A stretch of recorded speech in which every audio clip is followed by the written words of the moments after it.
So this video is going to be a little bit disoriented for two main reasons. One, I decorated for Christmas early. If you know me, you know I'm going to be decorating for Christmas either in November or October. You're lucky I started in November, so get used to that. Anyway, so yeah, the Christmas tree, I'll talk about that in another video or so. But today is going to be based on an unboxing. And if you couldn't tell by looking, it is what's going to be probably the last of the Kingdom Hearts 3 Bring Our Figures. That's right, I'm referring to Namine. So I want to go ahead and tell the story real quickly before we dive into the unboxing, because quite frankly, I have some concerns for Square Enix. I have some major concerns. So, if you know, for the past couple years, I have done these unboxings of the Kingdom Hearts 3 Bring Our Figures. Literally, they started before Kingdom Hearts 3 was ever released, with Riku and Sora starting out after Sora's reveal of what he was going to look like in Kingdom Hearts 3 and stuff, followed suit by Riku and stuff. So, as the game announcements was continuing and the reveals would be made, the characters were slowly being pushed out in the Bring Our line. Now, through those years, I've had some back and forth issues with Square Enix. First of those actually happened back whenever I ordered both King Mickey as well as Kairi. For some reason, that particular order was the one that I had to decide to get somewhere else because my order for those two kept being pushed back. Yes, Square Enix official shop website kept pushing my order back. So then I looked and I see that Amazon has both of them available on their website.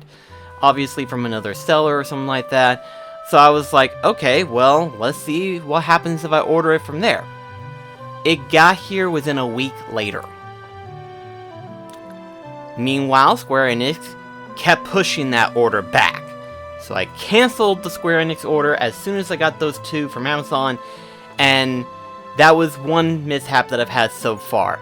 A few other examples here and there, I did have some that were pushed back, some further than others, some very rarely. I've had one case where it did kind of ship right on time, but for the most part they've been pushed back. And Namine is a special case. I say special case because when I first saw her on the Square Enix shop website, it said December of 2022. And I was like, oh, this is going to get pushed back to 2023 at the very least, obviously. So I was like, I'm going to wait and see what happens after December. And if it's still there and it is available for purchase, then I'll purchase it. If it's been pushed back, I'm going to wait even longer to see if someone else has it available. Back in June and July, I see people tweeting about having this early. You see the problem here? Square Enix official website gives one date, meanwhile a handful of other people was able to get theirs months before it's even due. How's that possible? Some might say, oh, they probably went to Japan, probably. Again, it hasn't been released yet. So it's one of those things where it's like, how is it that some of these people got theirs way ahead of schedule and the official website says differently? People are getting theirs from different websites. I have no doubt in my mind after seeing what's been going on. And it was like, okay, she's $99.99. Shipping and handling would have added up to maybe $110, $115 roughly. So I thought to myself, okay, well, let's look and see if there are any alternatives that I can go with. And my main criteria whenever I was looking online was that it had to be from the United States. Because if it came from Japan or something like that, I was obviously going to be waiting for a month or so, and I wanted to get here as soon as it could. I found one on eBay, locally in the United States, and even though it was $150, I went with it. And it got here 3 days later. Square, you need to fix stuff. Like, seriously, this isn't just a forewarning. This is to let you know that your website is garbage. Okay? You make cool stuff, but your website is garbage. It's not doing its job. You might want to fix that. Because I'm not going to order it from it anymore. Because if stuff like that happens on a regular basis, you've got problems. You've got some major problems, Square. Anyway, back to what we're going to get to, which is the unboxing of the Kingdom Hearts 3 Bring Arts Namine, which is potentially the last Bring Art figure to go with my entire Kingdom Hearts character. I suppose you might as well call it a collage at this point, because aside from like Pete, Donald, Goofy, and Chip and Dale, the rest of them are just all Bring Art figures. So it's one of those things where it's like, yeah, it's pretty much the majority of it is all Bring Arts, but there are a few other characters here and there that's been added on that isn't Bring Arts. Most because they've never done a Donald and Goofy. And so far they have not done it. Probably because, well, people have been pairing it with these two characters. Why should we make a Donald and Goofy? They're the same reason for why they made the Shadow Heartless. We can get Shadow Heartless from other companies, yet they made two of them. So, anyway, the usual. Separate stand, very much appreciative. Although I have to say, this is probably the only character that I have seen that comes with their own chair. If you know, in 2 instances, I bought 2 separate chairs for 2 of my Square Enix characters. One of them, the first one being Noctis from Final Fantasy 15, and then the second one being that of Sora in Kingdom Hearts 3 with the throne and stuff like that. And this one comes with a chair as well. So I'm probably going to keep Namine in the sitting position, mostly because Namine is going to be that one unique character out of the group, you know? Every character that has been unboxed so far has had a Keyblade. Namine is the only one of the group that does not have a Keyblade. Her other accessories, aside from obviously the chair, is, well, if I can get it out, because dadgummit, there we go, is her sketch pad.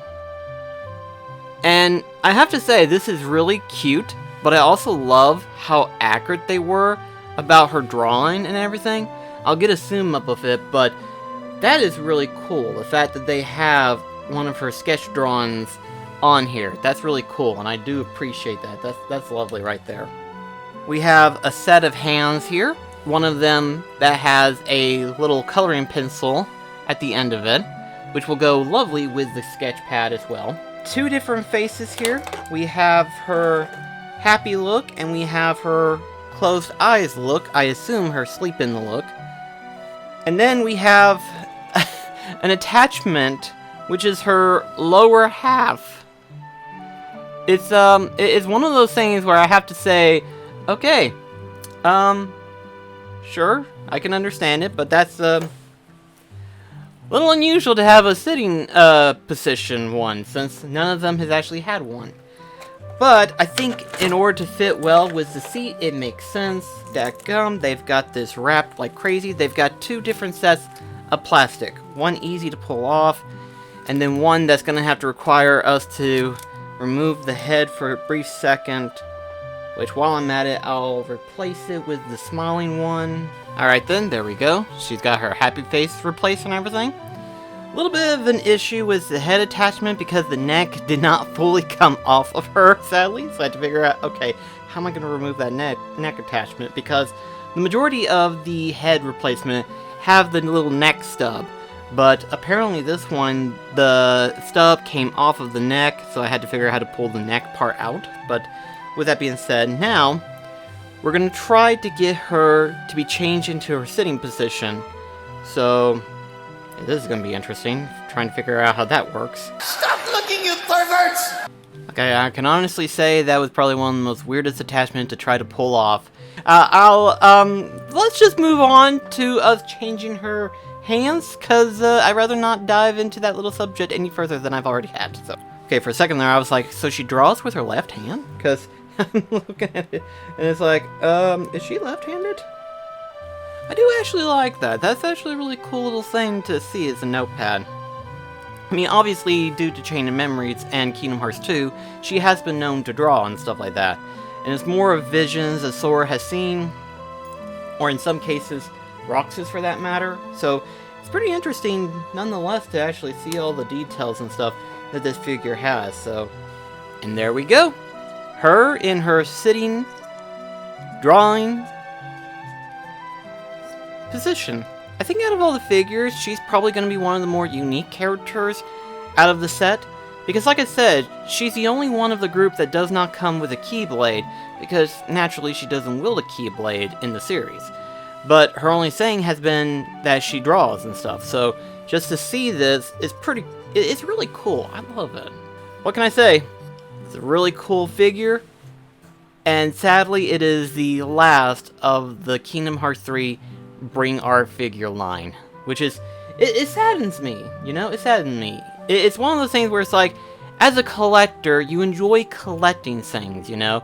And when you collect for something as a series or as a set, it's really enjoyable just to see it continue on and stuff like that. And to see that the entire Kingdom Hearts character wall for Kingdom Hearts 3 has been officially filled.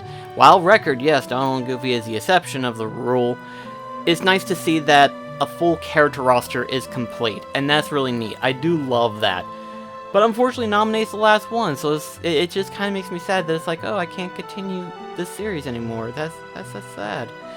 Again, it was one of those things where it's like, I was hoping that they might have announced a new figure, but the only thing they've announced so far is like the Kai figures of Sora, Riku, and Kairi. And that's not bad, that's pretty cool, especially considering the fact that it has A, new Keyblades, and B, better facial designs and stuff like that for the Kai figures and stuff. But I was actually hoping to see more Bring Our figures come out and everything like that. Like either probably somebody from the organization or something like that. That would have been cool to see, but unfortunately that didn't happen, sadly.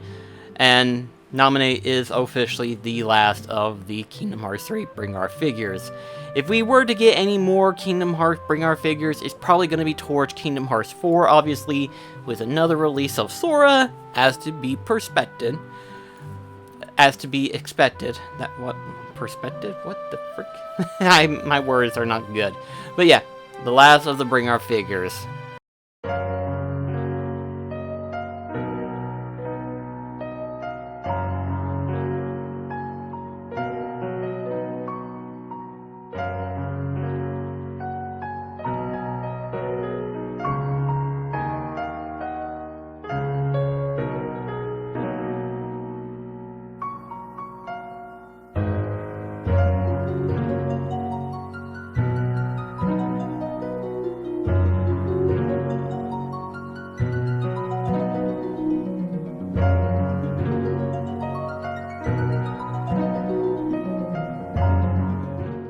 So guys, thank you so much for joining me on this journey of collecting the Kingdom Hearts 3 Bring Our figures. And just to see the whole thing kind of evolve and get to where we're at right now, and to see this massive collection build that has been made. And I have to say, I love it. It's probably one of my personal favorite collections that I have built up to this point. Admittedly, I would like a bigger shelf space to where I can display them all a little better. But, you know what? I can't complain. It's really cool just to see it all build up the way that it has. So, at any rate though guys, thank you so much for watching, and I shall see you in the next video. And hopefully some more unboxings. Obviously, none of it being Kingdom Hearts 3 related Bring Art wise. But we'll see what the future holds. But anyway guys, thank you so much for watching, and I'll see you in the next video. Catch you guys later.